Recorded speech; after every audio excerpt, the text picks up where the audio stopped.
okabala baffe aba Salt TV n'aba followinga ku mikutu gyaffe gya Salt Media naddala tumwebaze Godfrey's Post njala kubabuuzaako mubala okubanga at least information gye tuteekako etuyamba ffenna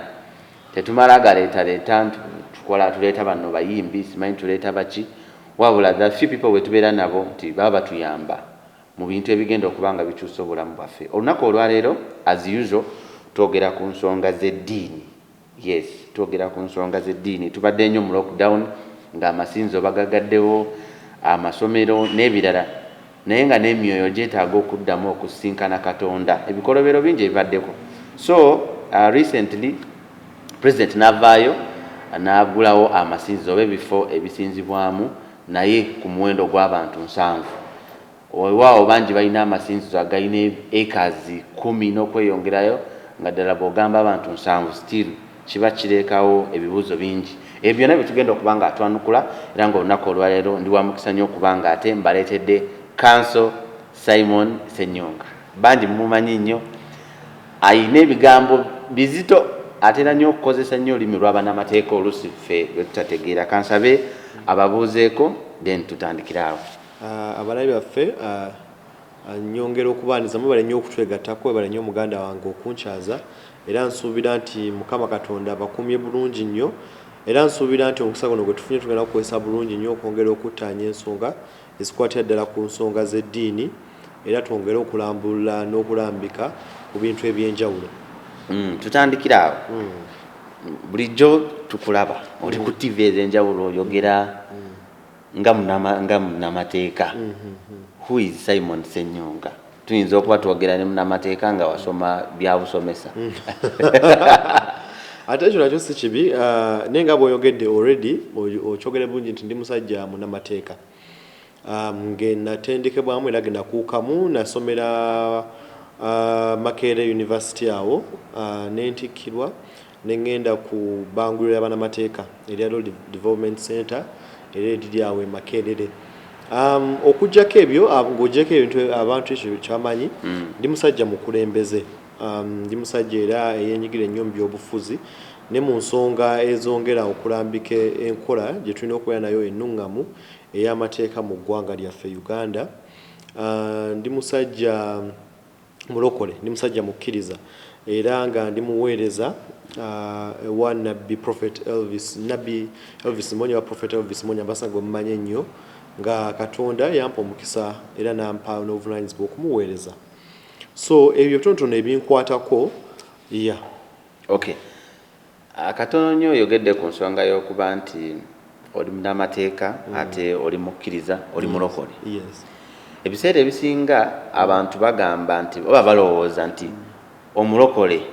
oba omuweereza wa Katonda ate yateekeddwa kuba yenyigira mu byobufuzi tusookera awo. Bw'oyogera nti tukulabyeko oyogerako ku nsonga eza current affairs eziri mu kalulu ka primaries naki. Kituufu nnyo nti omulokole naye yeewaddemba okwenyigira mu bya politics n'ebirala? Yes, kituufu kubanga Bayibuli etugamba nti nno yeffe munnyo ogw'ensi yonna ffe abalina okukuuma ensi yonna. Tulina obuvunaanyizibwa obwo okulaba nti tubeera ekifaananyi ekyokulabirako eri abantu bonna eri abakkiriza bonna n'eri ensi yonna. Kubanga ng'omulokole oba ng'omukkiriza olina ensonga ezesimba oba n'ekinyusi mu ggwe kubanga Bayibuli eba ekutendese mu ngeri y'okulabamu ensi oba kyewandiise mu luzungu world view. Olina amafuta Katonda gaba akuwadde kubanga omanyi Bayibuli egamba tewali bukulembeze butaveeri Katonda. Era omuntu yenna omukkiriza alina okuba nga akimanyi. Kakati banaffe basinga abalokole bagenda ne bagamba nti nno ebyobufuzi bikyafu tetulina byenjigiramu tubeekere bali ab'ensi. Nekyo si kituufu. Ekitabo kya Yeremiya essuula ya 5:2 olunyiriri olw'ekkumi lugamba nti nno yeggwe embazi ya Katonda oba mu luzungu kyewandiise you are the battle axe of the Lord. Nti Katonda baba atunuulira ensi waba atunuulira oyo anaakyusa ensi atunuulidde ggwe omukkiriza nti yeggwe alina obuvunaanyizibwa okulaba nti okyusa eggwanga okyusa ensi yo okyusa embeera eri mu nsi yo. N'olwekyo abamu ku ffe kyobola batwenyigire nnyo mu byobufuzi. Wali tugenda birekera bali abalala. Tewali muntu wansi atali mulokole olowooza nti akwagaliza birungi oba golowoleza nti anakuteekerateekera ensi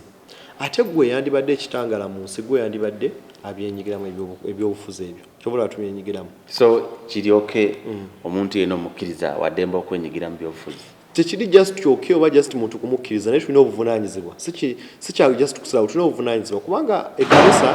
erina okumanya nti nno erina obuvunaanyizibwa okusalawo obukulembeze obugenda okubeera mu ggwanga era balina obuvunaanyizibwa okulaba nti beesimba mu bifo ebyo ebyenjawulo baleme birekera abantu balala bonna waliwo engeri gye kiri related bwe tudda mu mateeka waliwo awali akakwata akatuwa obuyinza naffe ffenna okwenyigiramu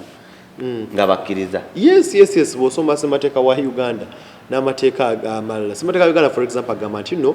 gwenga munnauganda kubanga esookera ddala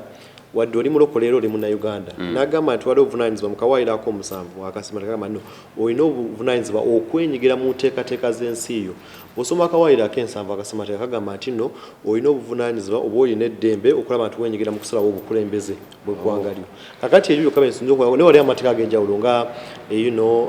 elections act amateeka mangi nnyo agakukkiriza gwenga munnauganda okwenyigira mu byobufuzi awo tubeera bagumu atudde ku nsonga y'okugulawo amasinzo yebadde nga current issue eriwo naddala ku masinzo recently bavuddeyo ne bagamba nti president yagamba ndowooza yayogerako n'abasayansi ne bamugamba nti abantu 7 naye tulina ebifo ebisinzibwamu for example bwe twogerangako church ya prophet Elvis Mbonyi etuuza ekisaawe 10,000 z'abantu bw'ogamba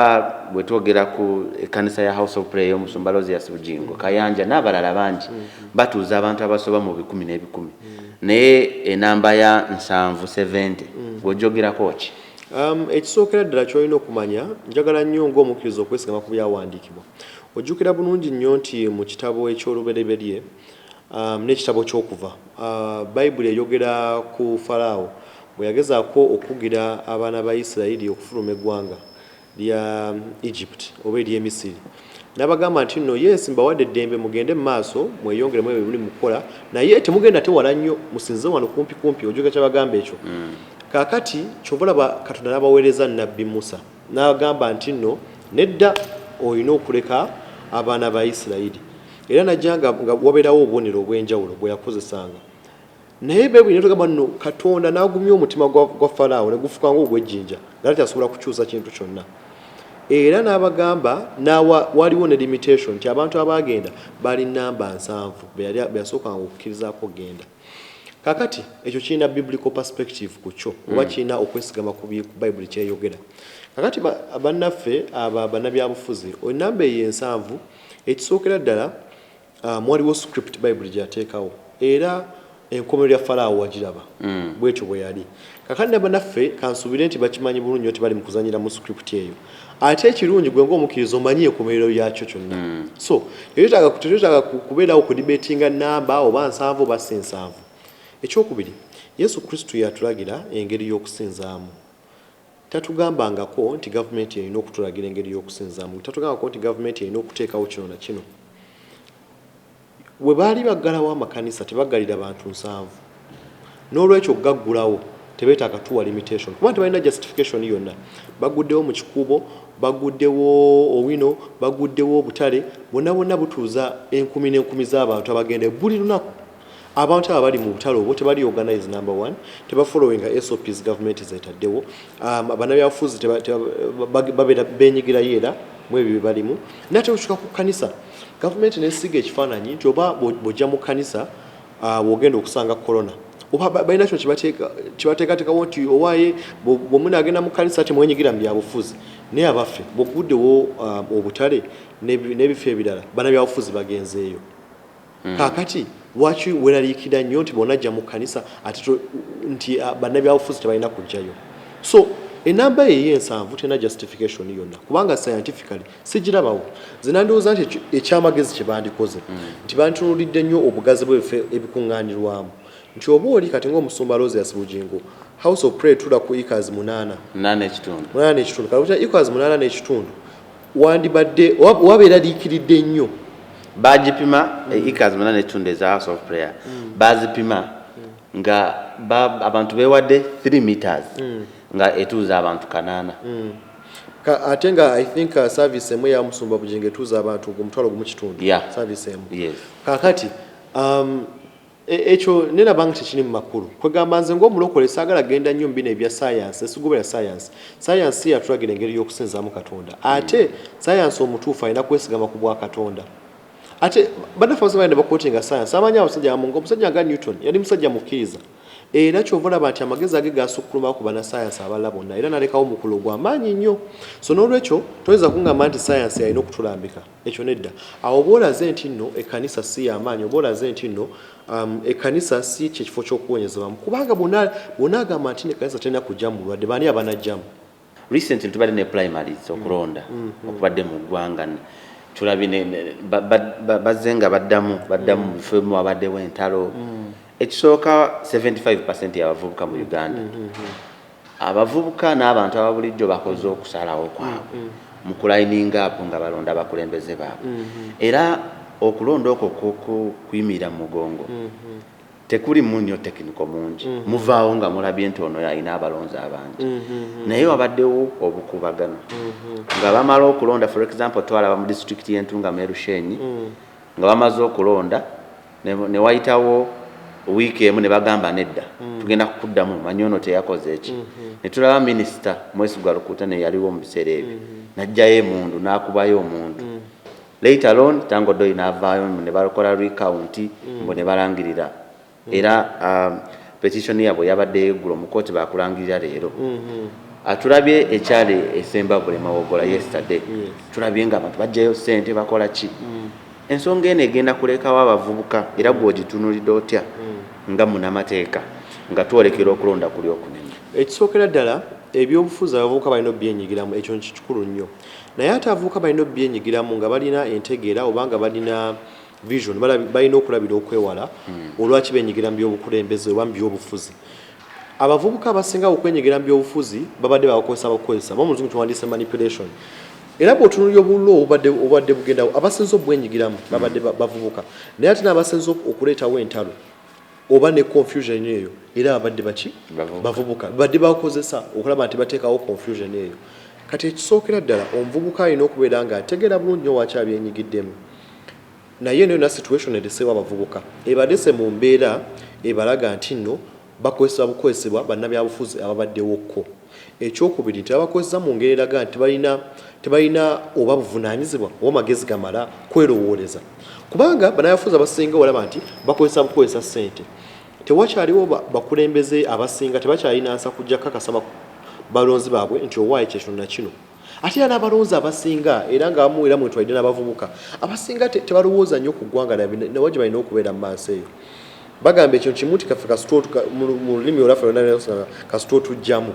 oba kasita otulaba awo nga tujja kuwa akalulu olina yeerabira nti nno akalulu ko ojja kuba okasizza omugaso kubanga akalulu kangamba ye kaadi yeesembayo nti eyo kaadi gy'olina okukozesa okulonda omukulembeze agenda okukikira emyaka 5 egiddako muganda wange emyaka 5 minene nnyo bw'obala nti buli mubaka wa paalamenti afuna obukadde 3 n'okubisaamu emyaka 5 omanyi ti obubeera buwumbi bw'abeera akoze opportunity gy'abeera alina ne platform gy'abeera alina ebeera nnene nnyo kakati gwe bw'otuula n'ogaba bugambi nti nze mpaayo emitwalo 5 mpaayo emitwalo 10 naye oba ompadde kawumbi naye decision gyengenda okukola mu myaka 5 olwaliro omuggalo gwe tuliko ogusinze ddala okunyiga abavubuka guvudde ku bukulembeze bwe twalonda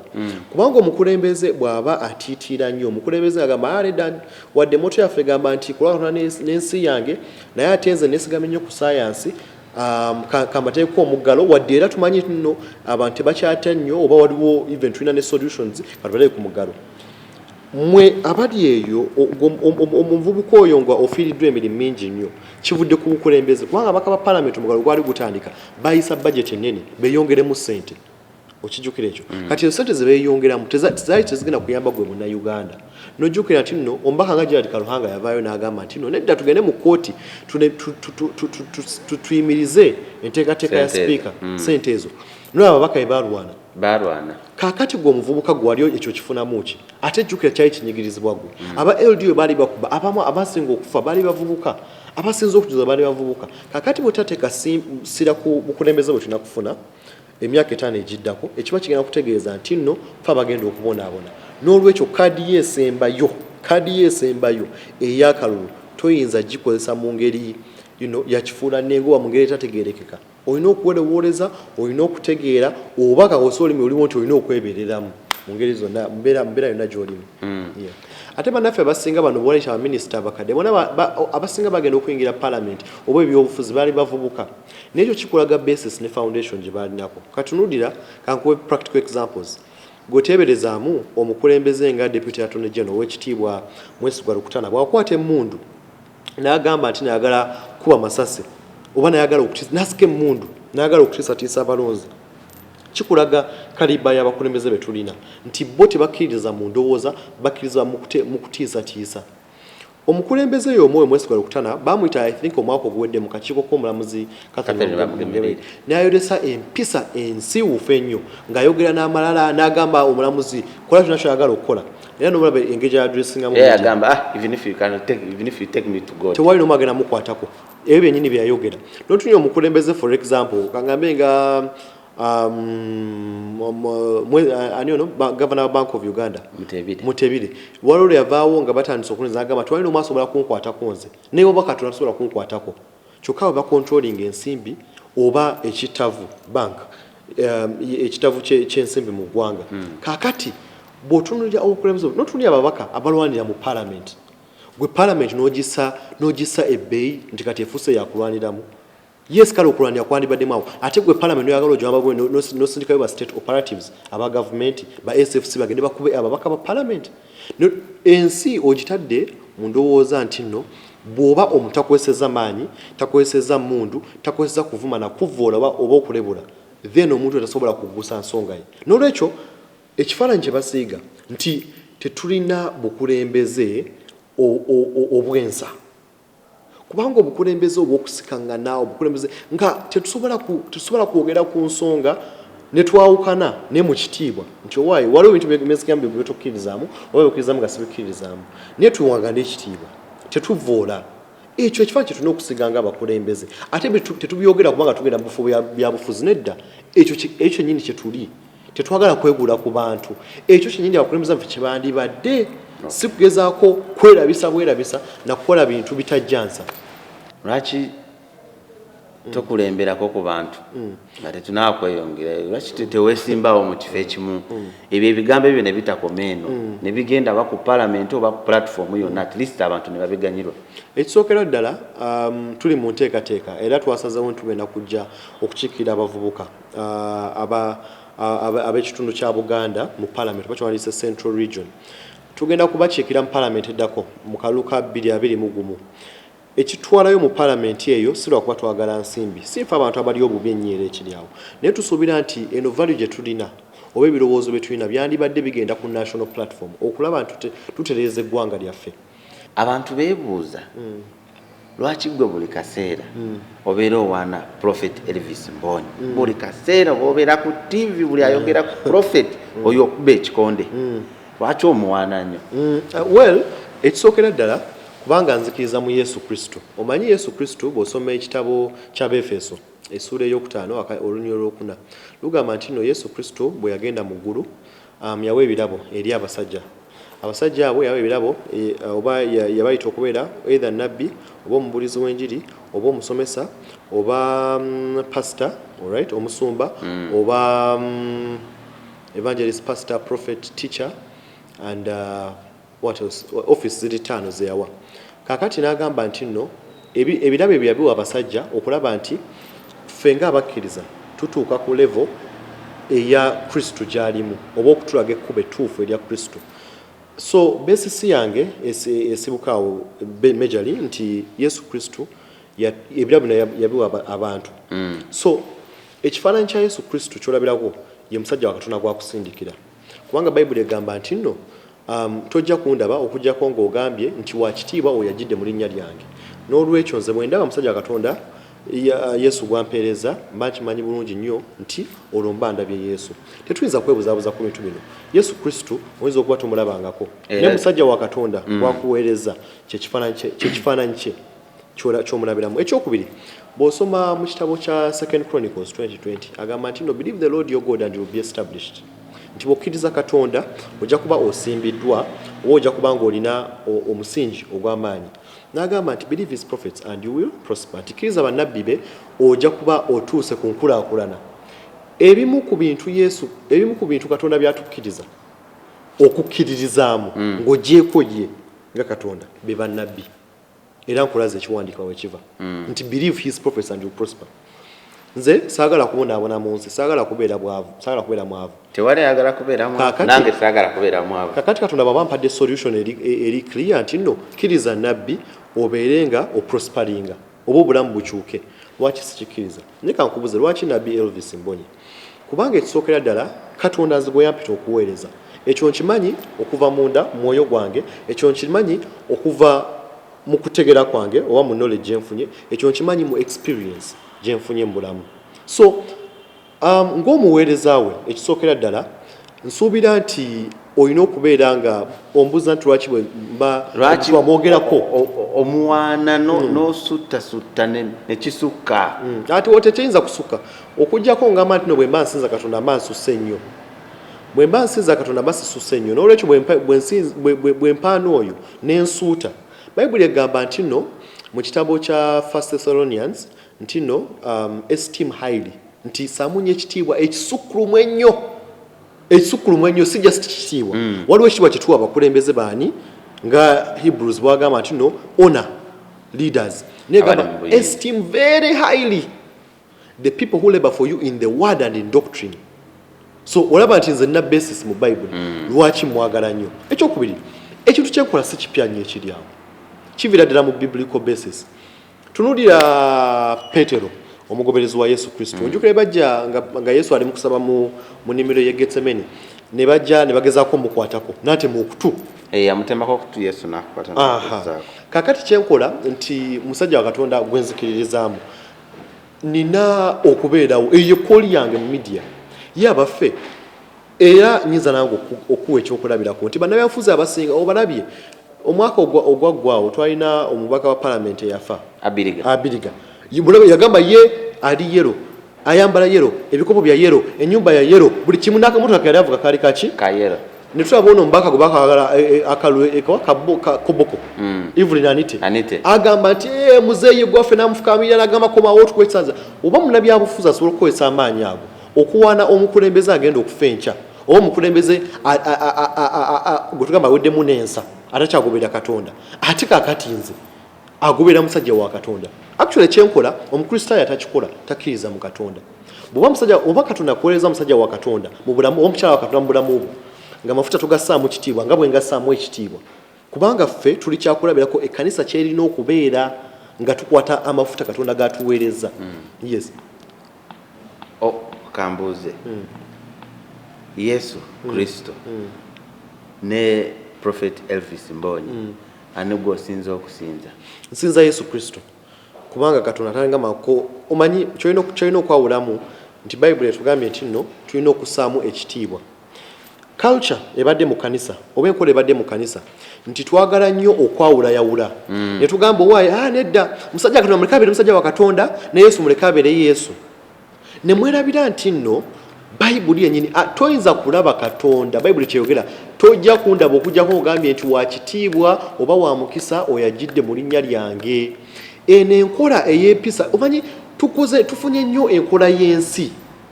ne tugamba nti no nedda kakati ensinga bwe tunulira ebinaffe tulina okutula nedda ekinyusi kyaffe oba basis gye tubeera nayo eviira ddala mu Bayibuli.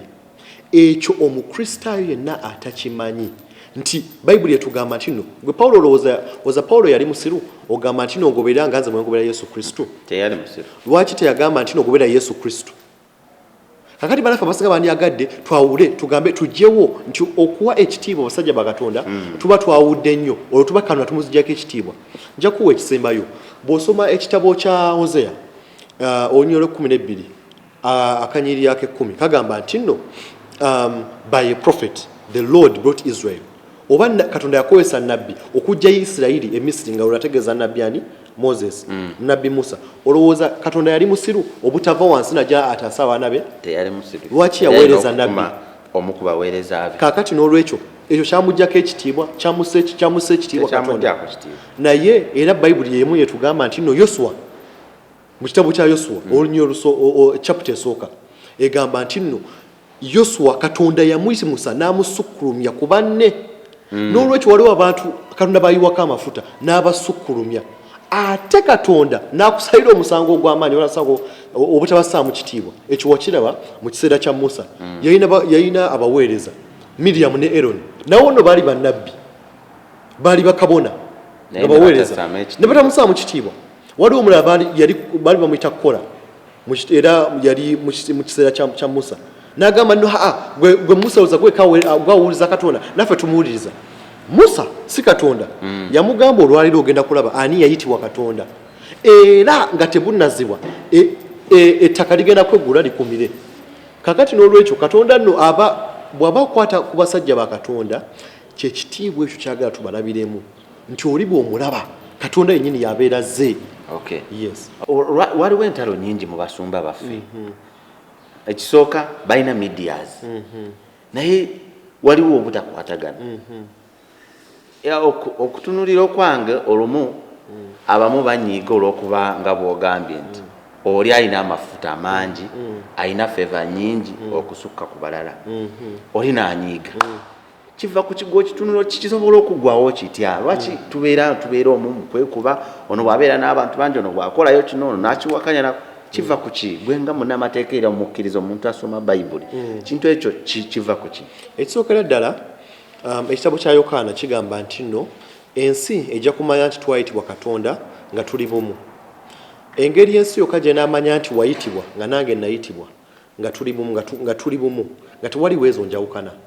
ekisookera ddala eyo si enkola ya Yesu Kristo yagamba tulina okubeeramu omanyi nga bwe yakigamba nti nno ennyumba eyawukana oba a house divided cannot stand nti oba ensi oba ennyumba eyawukanye erimu enjawukana ezo tesobola kwemera ki tesobola kulaga kifaananyi nti Yesu Kristo ye Katonda oba ye mwana wa Katonda omulamu ekifaananyi kye tulina okusiiga especially eri ffe ng'abakulembeze bannaddiini ab'enjawulo kyekifaananyi ekyokulaga nti nno tewaliwo nnwanagana eyo tewalina busoma ekitabo ekya Timoseewo ekisooka chapter eyokubiri kigamba nti nno bwe tuba tusaba tuyimuse emikono awatali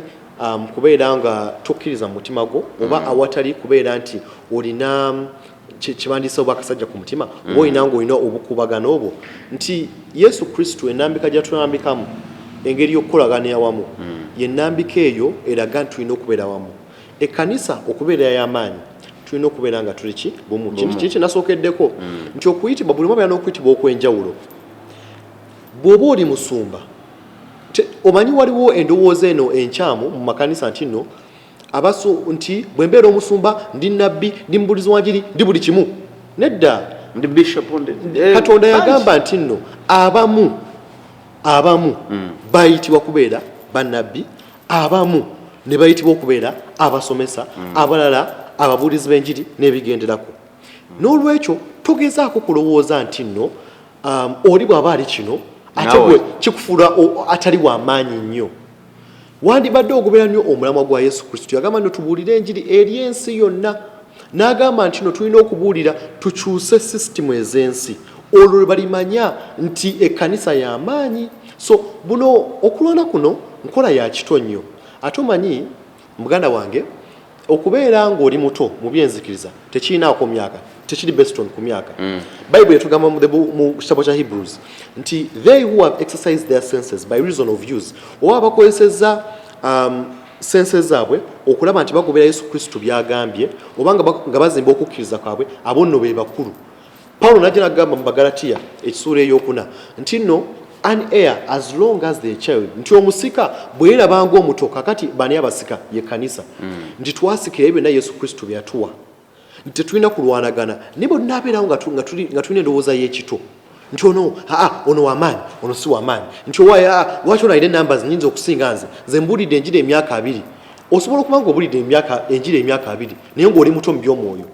naye olinajja kubanga ali ku mission omusajja ali convicted ategedde ebyo kakati ebisinga ddala okulwanyisa abasumba bamu nti owaaye bugingo yakajja yavaawa so ne batandika omusojja bino biki ayinza okuba omulamu personal weaknesses naye Katonda yagamba a servant falls and raises before their master. Bujingo bw'omulabyemu ensobi si yegwe Katonda we. Katonda yalina omusalira omusango si gwe obuvunaanyizibwawo. Ekyokubiri ne bagamba lwaki mbonye prophet mbonye buli saawa oli bamuyita kubeera nabbi. Omusajja abagubedde ekyabo Katonda kyamuwa n'akifunamu n'akigusa lwaki olwana naye omanye bwe tebitandikidde wano. Bw'osoma ekitabo ky'ebikola by'abatume essuula ey'okuna waliwo omubuulizi oba kagambe yali mubuulizi wa njiri evangelist Philip ne Stephen yali mutume wa Katonda. Abasajja batandika okumulimirira ne bamuteekako ebintuntu so tekitandikidde wano abamu bagenda balowooza nti no balina copyright mu kulwana ezo entalo baliwo bebakulembeze ebalina obafuga. Yes, so endowooza eyo ndowooza ya kito naye tetulina okusingira ddala okugusa tetulina okubeera obumu ffenna tulina okusiimagana n'okutegeera nti Katonda yatuyita n'enkola ey'enjawulo. Ekyokubiri tuleme omanyi abamu bagenda balowooza balina okuyitibwa kwe beewa nti nno ffe ogwaffe kwa kutunulira abalina ensobi mu makanisa. Yesu Kristo yagamba nedda ekitangaala oba enzikiza tesinga kitangaala. So omuntu waba omulabye nti alina weakness kyolina okutegeera nti nno Yesu Kristo tagulumiza ekyo kubanga righteousness kyeki mu Luganda obutuukirivu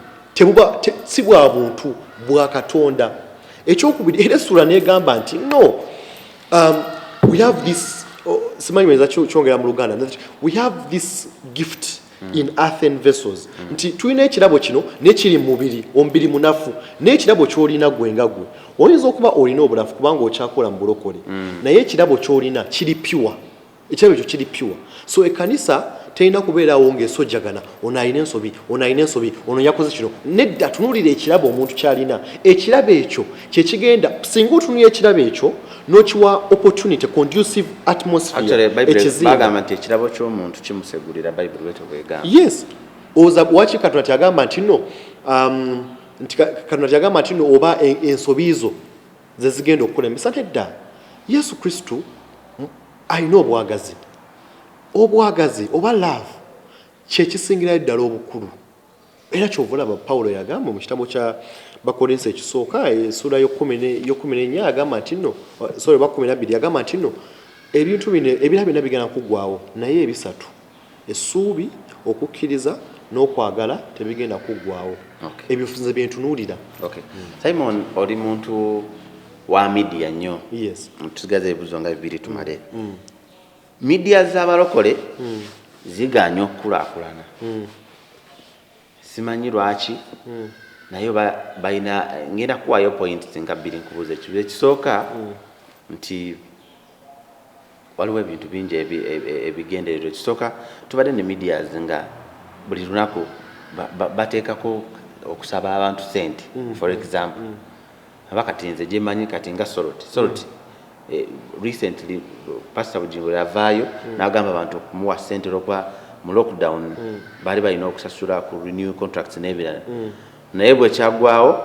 ng'ogyekiriza okusonda kuzimba church naye waliwo TV z'abalokole on a daily basis teziwumulangako zo ever zigamba tithe what ekyo si kibi fine ne mu kiseera ekya lockdown it was the same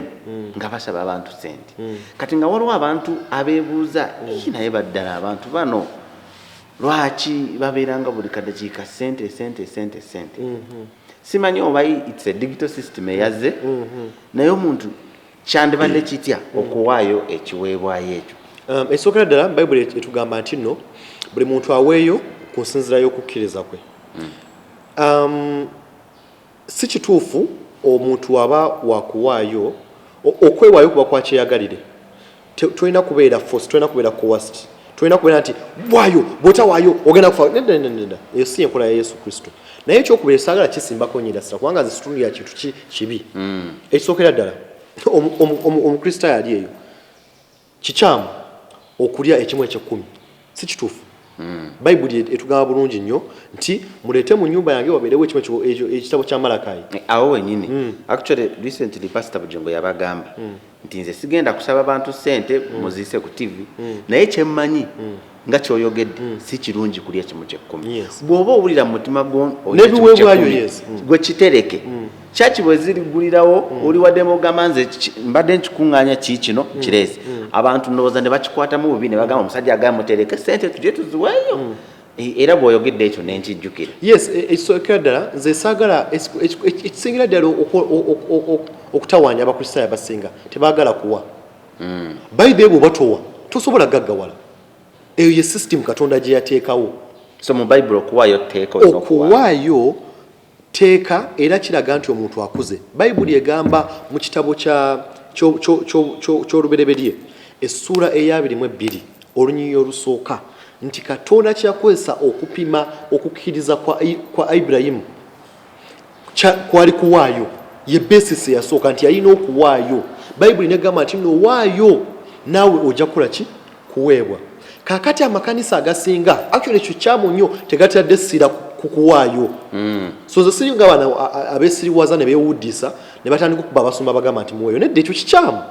Guna olowooza onaafuuka otya prosperous oba onaakulaakulana kyanga towaayo. So kikyamu nnyo abantu obutawaayo.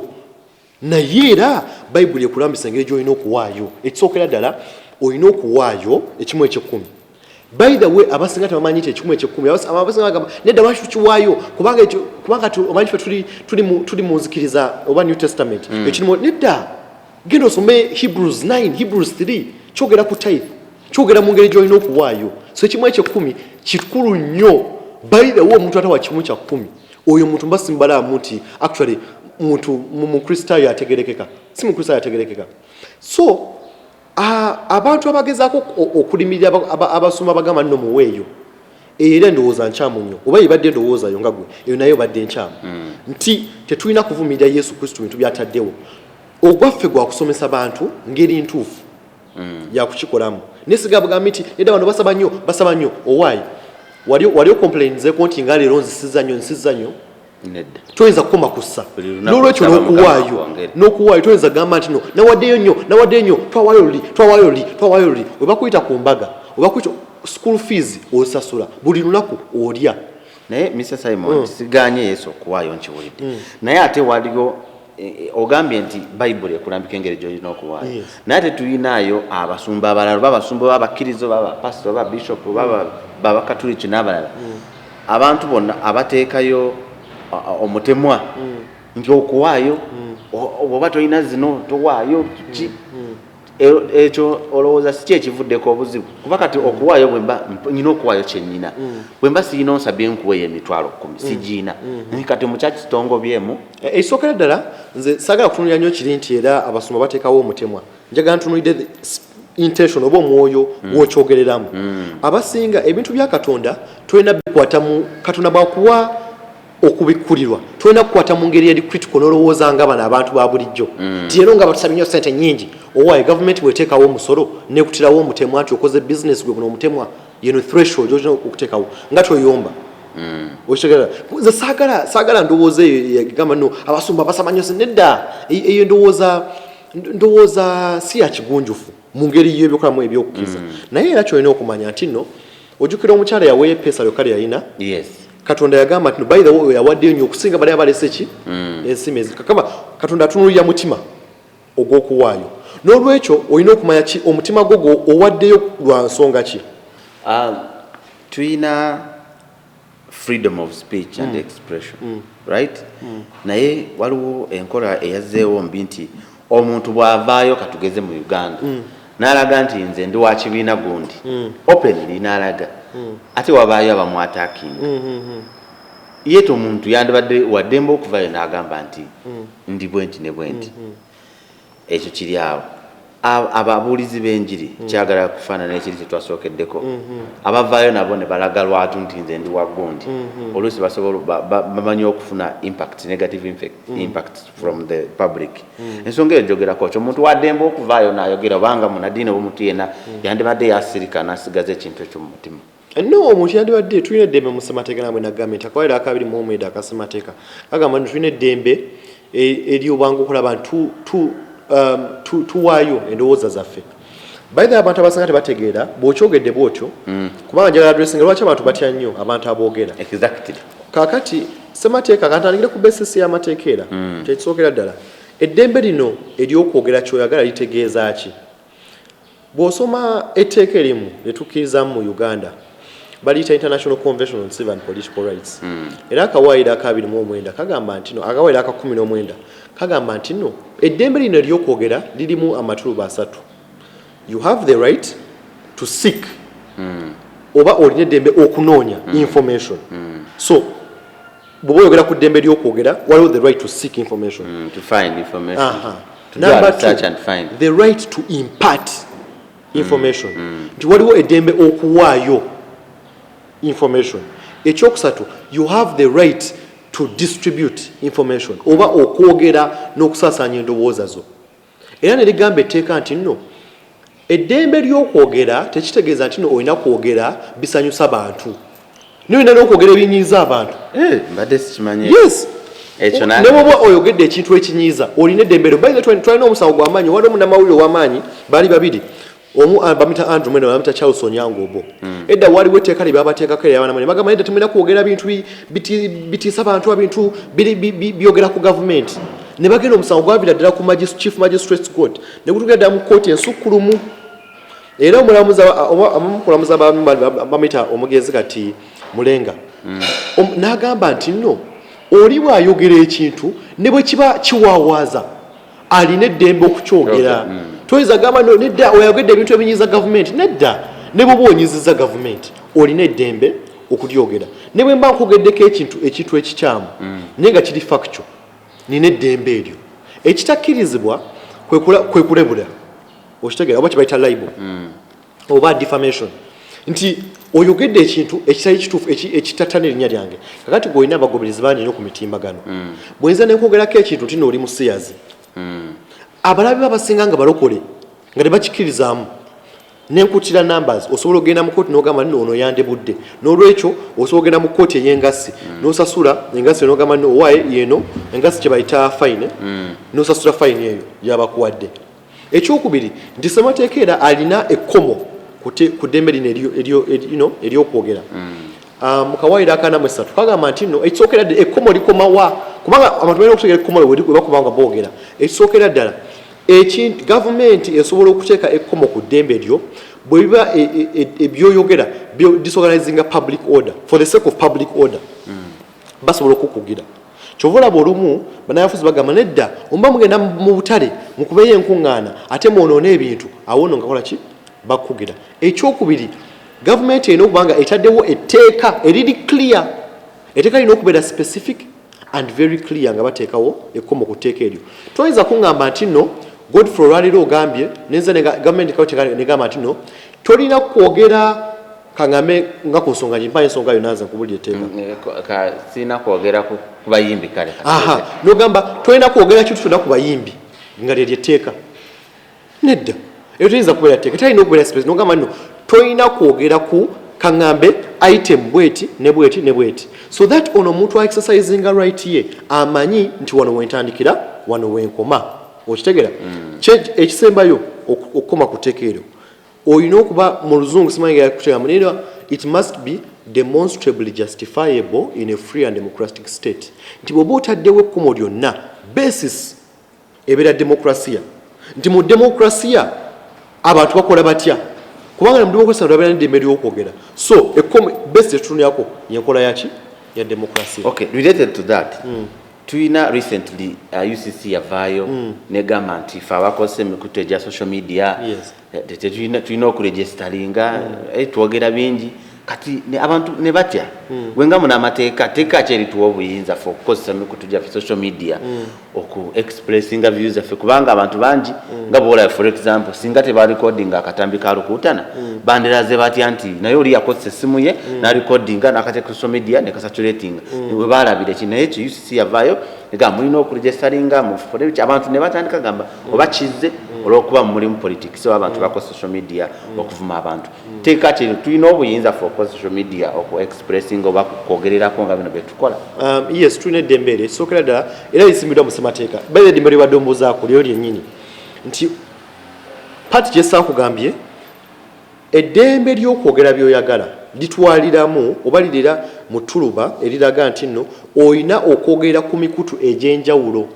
kubanga toyinza kwogera ku ddembe nga toyogedde ku mikutu gye ngenda kukozesa ddembe eryo egimu ku mikutu egyo gye internet mu mateeka era kiriwa nti waliwo kye bayita international laws kakati waliwo kye bayita simayigerera nja kyogera mu luzungu nga bwe kiri nti waliwo special rapporteurs report on the use of internet nti waliwo abakugu mu UN abaatulwa ne bagamba omuntu alina okukozesa eddembe erya internet by the way eddembe leero osobola okukozesa either offline or online so online yeyo category gye tuliko eya internet nti buli yunagana alina eddembe okwogera ki byayogera naye nga tusa okukya kya UCC kyeyakola ekisookera ddala UCC egeze neeteeka ku level eraga nti yerina okukola buli kimu kyeyagala UCC eno nze nga situndde byekola olwaleero n'okutaba byezenga ekola mu kalulu ka 2026 yavaayo yo kenyini bakozesa basis ne baswitching off internet mu kalulu tebamanyi nti ekisookera ddala bavoola eddembe lyange okumanya kubanga nze ndi Kampala ninjagala manya akalulu katambula ennebbi sigenda kikola nga ngenze ennebbi nakozesa internet ekyokubiri tuli mu kaseera ka curfew that means tulina limited access in terms of movement so kiki tulina option yaffe eriki internet ekyokusatu toyinza kuŋŋamba nti no internet musango okitegera nze okukozesa internet tulina business ezikozesebwa transaction ezikozebwa ku internet olwaleero ogamba nti nno tulina kye bayita vision 2040 tulina african vision of 2030 tulina NDP 2 NDP 1 ebimu ku byo byeyogerako kwe kuzimba teknologiya by the manifesto ya NRM ebimu ku byesinga okusakisira kwe kutumbula ebya teknologiya tuyinza kuwera ku teknologiya nga tuyogedde ku ki ku internet kintu kikulu nnyo kati UCC okuvaayo lindako mala okuba UCC okuvaayo negamba nno yeyina yokka eddembe okulaba nti yes besimba nnyo mu teeka labwe ya UCC Act tebalina eddembe okukola regulations naye abaffe regulations zirina okubeera constitutional zirina okubeera legal toyinza gamba nti ze kubanga nina eddembe sokola byenjagala byonna mama abavaayo nemugenda nemukozesa lobbying mu parliament nemugamba tutekewo OTT tax eyo gye basaanikira bagenda tukozese OTT tax oba sorry OTT balekerawo base empuliziganya z'abantu president kenyini n'agamba sinza munya ayinza okukwata mayimino bya internet n'agamba nti nno mwabale ku internet mukozesa lugambo lwokka nirabira nti bano bayita abazzukulu ensimbi ze bafuna abasinga bakozesa internet bwekimanyi mu ku YouTube channel yo bwoba olinako particular number YouTube ekusasula okitegeera ekyo baana bameka abalina emirimu government emedde okuwa abaana abasinga kati sente bazifuna ku internet kubanga oba olina page nga nze ngenda mu byabufuzi nenzija ku page nengamba waayo inayo ka platform kankuwe ya 5 naye nga government yakola ki yakulookinga down kakati okozesa platform okozesa obukugu so UCC okukola ekyo kyekola eri mu kulimitinga creativity eri mu kulimitinga innovation nekisingayo ddala ti eri mu kuvoola amateeka ate ekyo oba olaba nebaza nnyo nina muganda nga amuyita Ivan Bobo yagenze mu kooti n'abawaabira Ivan Bobo mumanyi yes naye esimbako emakerere yes yagenze n'abawaabira n'abagamba nedda bino mukola bikyamu nnyo so ewe nabyekola bwe tunaafuna obudde tujja genda nsuubira nti ojja kunkyaza ku luno just tusomesa abantu ku UCC kyerina okukola UCC kyetalina kukola UCC kyekoze oba kituufu oba si kikyamu eyo tubeere nga tuyamba abantu baffe ate watch platform twetala okukola program eyo kubanga mwe abali gwe nandibadde nsuubira nti gwe wandibadde ba bloggers abalala bali eyo bamanye kiki balina okukola so platform eno gy'otuwadde yita abantu ngaffe bategeera ebintu nga bino ebyamateeka tuyambe abantu okutegeera biki ebiri mateeka n'ebitali mateeka especially nze nina okunoonya nze sinoonya bano baserebu noonya omuntu ayina ekisukkulumyeko ku ffe okutegeera omuntu gwe tumanyi nti tusobola okuddukirako ono n'atutaasa era yensonga lwaki ngambe nti kanziremu nkunoonye era nkusuubiza okuddamu nkunoonye specifically twogere ku mateeka agasobola okutaasa ba bloggers n'abantu abalala bangi abali oli akozesa simu ye ng'ali waka basobola okumunoonya on the same note naye nga tamanyi nti ayina obuyinza obukozesa essimu ye okukola kyokubaako kyayogera okay kisembayo Simon of course watugambye ojja nsonga ki eyakuwaliriza okugamba nti kanveeyo? Ekisookera ddala tikye kino ekiseera ekyaffe nga abavubuka abasomyeko, abavubuka abalina empisa era abavubuka abavudde mu background especially ey'okuweereza Katonda okulaba nti tuvaayo mu bukulembeze. Foundation yo nayo nga sinayogera ku policies. Ekiseera kye tulimu olwaleero eggwanga lyaffe lyetaaga abakulembeze abatya Katonda. Ate abatete si kutya Katonda mu bigambo byokka naye ne mu bikolwa ng'olaga nti nno ossa ekitiibwa mu bintu bya Katonda. Wagenze n'ombuuza lwaki nsiza nnyo ekitiibwa mu basajja ba Katonda? Kubanga Katonda ekyo kyayagala. Tewali mukulembeze bw'oba omukulembeze atya nnyo obusamize okusinga abasajja ba Katonda, oyo omukulembeze tusobola muwa kitiibwa, tosobola mukkiriza kukulembera. Sabamu kuffe okutya Katonda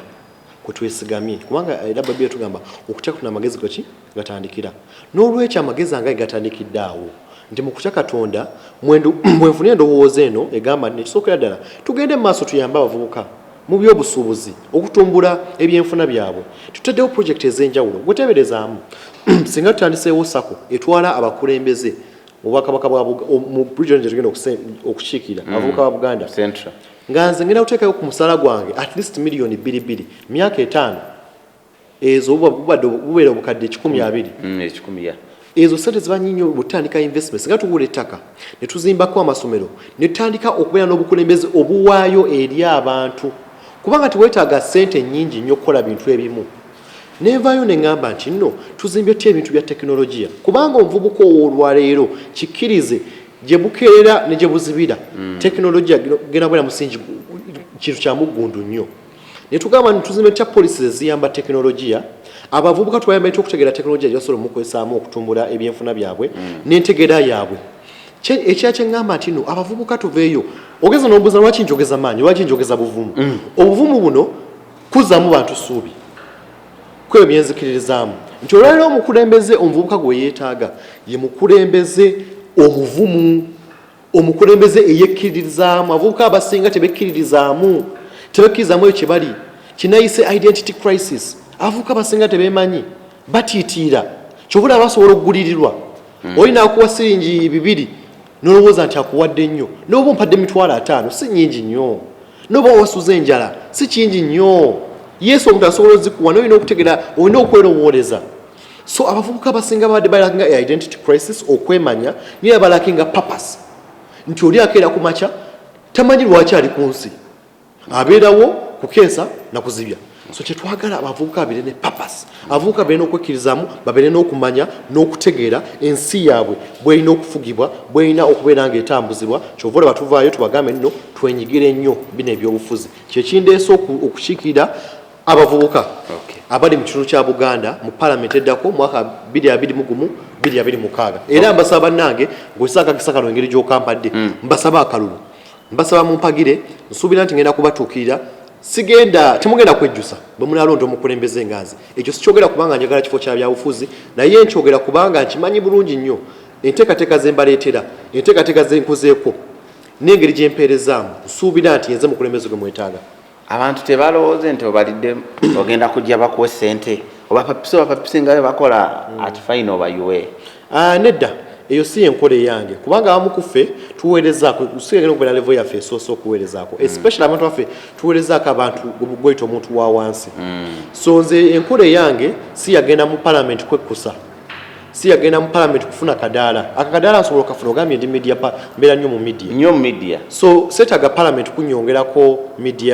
media presence. Ndowooza nina amagezi agasobola okutambula nenkola media presence. Yo popular omanyibwa teweetaagamu nti oba Parliament egenda kukuwa ettutumu nedda. Only that nze nga bwe nkugambye ebigambo ebyo olina okubyongerayo nnyo. Abavubuka abadde tebabifuna, kati nze nnina omukisa nti mbifunye ngenda kubiteekako n'abantu babirabe. Naye at least bw'obeera ku floor ya Parliament ndowooza abavubuka bangi eggwanga lyonna liganyulwamu nnyo. Lino eggwanga litaaga bakulembeze ngaffe mu Parliament nga plenary session nga tuteesa, kubanga tutegeera amateeka, tumanye etteeka engeri ez'okukolamu mu committees, okulaba tuyamba abantu babujjo mu committees, mu lobbying, okubasakira, tubasakire ensimbi, tubasakire opportunities, tubawe ne platform esobola okubazimba. Okay, tweyanze ge Simon, thank you so much for your time. Olw'ebigambo ebirungi by'owadde eri eggwanga. Kyemanyi naawe omuvubuka abadde awuliriza program eno naawe agenda okuba nga gisharinga kyokola sharinga information eno giteeke mu platforms ez'enjawulo sharinga ku YouTube genda ku Facebook gidownloading osobola okugiteeka ku flash yo n'owuliriza nga oli waka kubanga ebigambo bino si byangu byakubanga nti omuntu osobola okumufuna bufunyi lwakuva ffe bwe tukubira Simon abeera n'omukisa ne katayimu n'atuwa era osobola okuba nga tubatusako information mwebale nnyo mwebalidde mpozi Simon ndowooza ekigambo kimu bibiri eri bannayuganda nga kiri geno eri bonna abalonzi n'abatali balonzi naddala ng'atwolekedde ekiseera kino ekirimu akalulu nga tugenda mu kaseera kano akakalulu njagala okubazzaamu essuubi nti ekisookera ddala mulonda bakulembeze ab'ensa muleme kutunuulira nnyo kya nsimbi ensimbi zisobola okuyamba okutambuza enteekateeka zo okunoonya akalulu naye ensimbi zino okusalirawo mukulembeze kugenda okulonda emyaka 5 egiddako n'abagambye nti kaadi yo esembayo gwe nga munnayuganda gy'olina okukozesa kaadi yo esembera ddala ye kaadi yo ey'akalulu akalulu ako kakozesa n'obuvunaanyizibwa akalulu ako kagenda okubbulula mu mbeera etali ntuufu gy'obaddemu olwaleero nsuubira tera gye tugenda njagala mbasabye bannayuganda tukuume eddembe akalulu si kakufa nakuwona akalulu kagenda kujja era kagende naye eggwanga lyaffe ligenda kusigalawo tusigale n'obumu tetugendayo kubanga ono munyankole ali gwe muganda nga oli tumwebaze nze ndi Senyonga siyinza kutunya kubanga oli wa ggwanga nze ndi munyankole nze ndi muganda tutunuulira tribal basis kubanga ebizibu ebikuluma enguudo embi amalwaliro amabi tegaliko tribe tegaliko kala ya bufuzi oli tyakeera saasalawo kuzaalibwanga muganda tewasalawo kuzaalibwanga munyankole n'olwekyo siyinza kusalira musango kwekiwasalawo abakulembeze bena abaliyo especially nga mbadde mu bifo by'obukulembeze temutiisatiisa bantu temubamalaamu ssuubi temubba bululu tukume obululu bannaffe abayire ku commission tujja basaba muleme kukkiranya nga abadde we babadde mukuume akalulu muli ku test yambanyi nnyo okulaba nti mukugusa akalulu akeddembe okulaba nti munnayuganda yonna afuna value mweno process kubanga bataddewo ensimbi bataddewo emyoyo bataddewo okutegeera okulaba nti eggwanga lino ligenda mu maaso naye ekisingirayo ddala obukulu titukulembeze nnyo katonda yekka lyessuubi lyaffe bino byonna bye tugendamu tugenda kukola bukozi naye katonda yekka gwe twesigamyeko naye katonda yekka gwe nesigamyeko okulaba nti anyamba nanzikusa ku levo yange gyengendako essaawa zino okweza bannayuganda mu nkola ey'eddembe ey'amateeka n'obwakatonda nga bwagambye n'obwakatonda moto yaffe egamba for God and my country so tukulembeze katonda mu byonna katonda talemererwa naye twongere okusoma tumanye n'amateeka nabiki ebitufuga Godfrey tumwebaze gegange era ku kamera mbaddeko ne Owola Gabriel jala kubazaayo ate mubeere bulungi mweraba